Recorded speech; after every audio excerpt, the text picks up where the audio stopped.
Mobangel na sitting esalemaki liboso ya palais de la justice awa na kati ya ville province ya Kinshasa na capitale ya République démocratique du Congo. Bayi opposition bayebaki na kosangana lokola moto moko po na koyeba olobano na ba prisonnier politique nyonso oyo bakanga lokola Jean-Marc Kabundu wa Kabundu, Daniel Safu, Mike Mokeba, Seth Kikuni pe ba prisonnier politique mususu na yango esengeli bosimba ete ba politicien opposant bayaki awa ebele pona kusenga libération ya ba prisonnier politique nyonso oyo bakanga na régime ya le président Félix Antoine Tshisekedi Tshilombo. Boyoka lolenge nini ba molobelaki na micro ya Gramag RDC. Mboka na biso état congolais eza na mibeko. Bomoni toyawa lokola ba homme civilisé, homme de bons citoyens. Sans armes, sans pierre, sans bateau. La seule arme que nous utiliser est un message. Vous êtes témoin, vous allez le voir ma bête, tout est mis vous avez lancer un message. Le message que vous avez lancé est destiné à pouvoir judiciaire. L'État Nabiso a Kabola Bokunzi en 3. Deux institutions ou deux pouvoirs est éminemment politique. Le seul pouvoir où est supposé être la politique, c'est le cours des tribunaux, c'est le pouvoir judiciaire.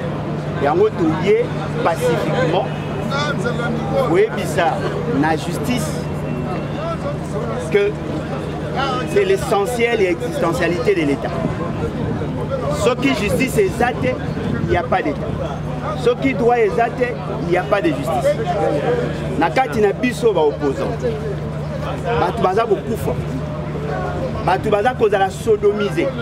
Batu baza kozala arrêté arbitrairement au nom de la politique. Or, l'État ndenge à Salama a loba que le pouvoir judiciaire est supposé être la politique. Il y a un autre rappel qui les dispositions pertinentes de l'article 150. L'article 150 de la Constitution est clair. Ce qui ngaï na Félix, tout ça un problème et resouka devant le juge. Ce qui l'État n'a pas tout, n'a pas entreprise, un problème et souka devant la justice. Mais si on politise la justice, et Félix c'est qu'elle avait effectivement raison. L'État a commis qu'on sodomisé. L'État a commis qu'on kanga batu en violation de nos lois. Et naturellement, nous ne pouvons pas rester silencieux. Il y a un autre pour passer le message. J'insiste pacifiquement. Oyo, les a mundu quitté. Les a libangate, les a violation à loi. Message nabiso, pas libérer batu nyonso oyo bakangami. Bandeko nabiso à Lucha et les autres organisations. Ndeko nabiso Mike Mokeba, ndeko nabiso Seth Kikuni, ndeko nabiso Daniel Safu, ndeko nabiso Jean-Marc Kabundu, oyo bakangami sous l'impulsion de M. Félix Tshisekedi. Et nous disons, ceux qui vont libérer Bango, biso tozonga na kimia, je pense que Maramope Odaate. Ceux qui toye pacifiquement, le but toya pacifiquement, ceux qui vont résoudre des problèmes na biso les lotés toya les sous. Pourquoi abino bo lemate ko déployer ba policier biso pe to kozanga transport aboyate ata transport ezangi toya ma. C'est un prisonnier de l'état de siège. Nous demandons la libération de King. King doit être libre. Sa place n'est pas dans la prison. King est un citoyen, il doit être libéré. C'est pourquoi nous sommes venus demander immédiatement la libération de King. Rien que la libération de King. Avez-vous confiance en la justice congolaise? La justice, on n'a pas confiance à cette justice parce que notre ami est instrumentalisé par la prison injustement. Voilà pourquoi aujourd'hui nous sommes réunis derrière cette manifestation pour demander la libération de King. On n'a pas vraiment confiance à la justice congolaise. Parce que si la justice... Vous savez, notre ami King a été arrêté depuis 2020 juste pour avoir... il a juste critiqué l'état de siège dans la façon dont il a été géré. Aujourd'hui, notre ami, depuis 2020, en prison, on a demandé sa libération. Depuis tout ce temps, la justice ne veut pas réagir à cette question. Vous pensez qu'on peut faire confiance en cette justice? Aujourd'hui, nous sommes venus demander la libération pure et simple de King, de Jacques Sinzaïra, de Gloire, de tous les prisonniers politiques. Ce n'est pas normal. Donc, tous les voix qui s'élèvent dans ce pays, on doit les réprimer, on doit les éteindre parce qu'on parle d'un pays de droit, on parle d'un pays où il y a la liberté d'expression. Comment est-ce que nous pouvons évoluer dans un pays comme ça? Vous pensez que c'est normal? Nous demandons la libération juste de notre camarade notre camarade Jacques Cizaire arrêté à Goma et de notre camarade Gloire arrêté à Goma pour cette histoire d'état de siège. Moi c'est Chris Pachi de la lucha. Mais les autres, on a déploré sous son régime. Il y a des abus du pouvoir, il y a de l'injustice qui se passe. L'opposition est muselée. Nous ne vivons pas dans une démocratie totale dans notre pays. Nous sommes en train de connaître une dérive dictatoriale sous le régime soviétique. Il y a moi les autres, il y a parlé de la justice. On a conseillé la libération, il y a des prisonniers politiques qui sont. Il a parlé de la justice. Bakangami na kati ya boloko tosengi na mokambi ya justice Papa Constant Mutamba lokola yo ye toyebi ete justice ezalaki malade ekozaki koma oza capable ya kopesa yango lobiko nde tosengi libération inconditionnelle ya bandeko bakangami injustement lelo toyebi ete mboka na biso Congo tozali tobengi démocratie mais démocratie eza te. Je me souviens encore, le président de la République, M. Tshilombo avait dit que la vérité est un outrage. Les lois comme il est contraire. Si quelqu'un parle la vérité, on appelle ça outrage. Et nous sommes devenus des esclaves dans notre pays.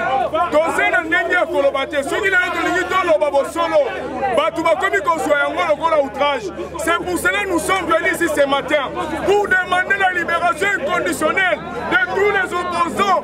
Oh, bazo subi ba peine ba na prison. Yango moni tuluku ya bato to memi kati na wesika. Bona ko senga ba libérer bandeko ba fani na boloko injustement. To sengi libération bandeko wana. Parce que bandeko wana ba sena droit ko sala libre. Merci. Droit constitutionnel.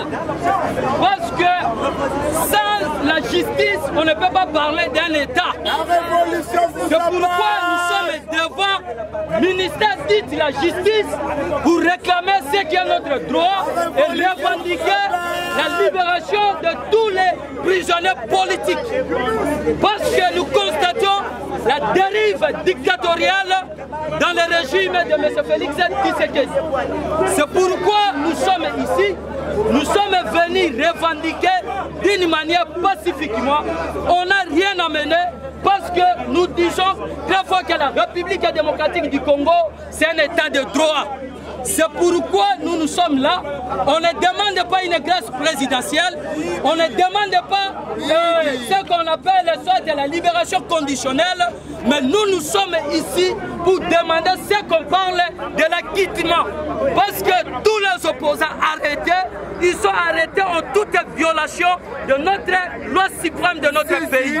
Quand on parle de loi suprême de notre pays, c'est-à-dire on voit la Constitution, il y a le maire de notre loi fondamentale. Et cependant, nous sommes là, en tant que la jeunesse, pour revendiquer la libération de Jean-Marc Kabound à Kabound, pour revendiquer la libération de l'honorable Mike Moukebaï, pour revendiquer la libération de Sati Koukouni, pour revendiquer la libération de Daniel Safou et aussi tous les mouvements citoyens qui sont arrêtés. Et nous sommes là. Nous sommes venus pacifiquement. Et pourquoi vous pensez qu'il devrait normalement être arrêté? Il y a des GC opposants Ensemble pour la République parti à Moïse Katumbi.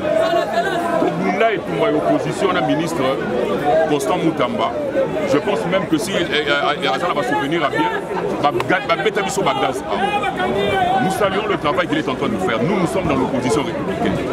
Et nous voyons aussi qu'il a des ennemis, même pas au sein de l'opposition, mais dans sa propre famille politique. Au sein de l'Union sacrée, son travail est combattu. Nous sommes côté les la méthode, nous utiliser la kuluna. Pour pesa bango misol pour passer la désordre dans la cité baloba kezali bato ndeko Constant Mutamba bimisi na boloko ezali makambo ya lokuta mpe tozali kobenda bango matoi oyo nyonso bazali kokana kosala batrouble po te balobaka ezali tala bato bauti na makala batumbi ndako ya bato batumbi magasin ya bato le même jour oyo bandeko babimi na prison tomoni que parallèlement bato mosusu baorganize bapoche ya insécurité notamment na victoire entre maison de la bible ntina place oyo babengaka ibuka bajeune batelemi bakobotana bato batelefone baplante basak soit disant que bato bauti boloko pendant que bauti boloko te tokotelemela babiloko wana mpe tokoloba te ndeko Constant Moutamba est jeune il est jeune comme nous et lorsqu'il fait un travail nous devons le saluer parce qu'il est le seul dans un gouvernement de près de 50 membres il est le seul qui fait un travail qui s'est fait remarquer et nous devons l'encourager. Voilà ce que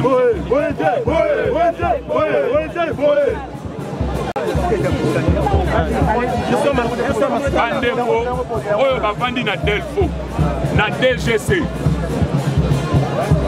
bozala vigilant bandeko oyo bazali bakuluna bakosala désordre bodénoncer bango na police ezali bandeko oyo bauti boloko te ce sont des gens qui sont manipulés pour te babebisa mosala oyo ezali kosala de manière logique alors nous appelons la population à la vigilance et biso tokosenga mpe na ministère ya justice apesa biso accès po topesaka bango bainformation toboyi toyaka kopesaka bademande ya baudience demande ya kokutana mpona kopesa bainformation baboya tokutana awa tokutana ndeko Constant Moutamba abomi biso te ayoki biso alobi na biso ya kosolola na bayeya ye batala ndenge bakosala apesi biso mpe eloko toza mpe na kosala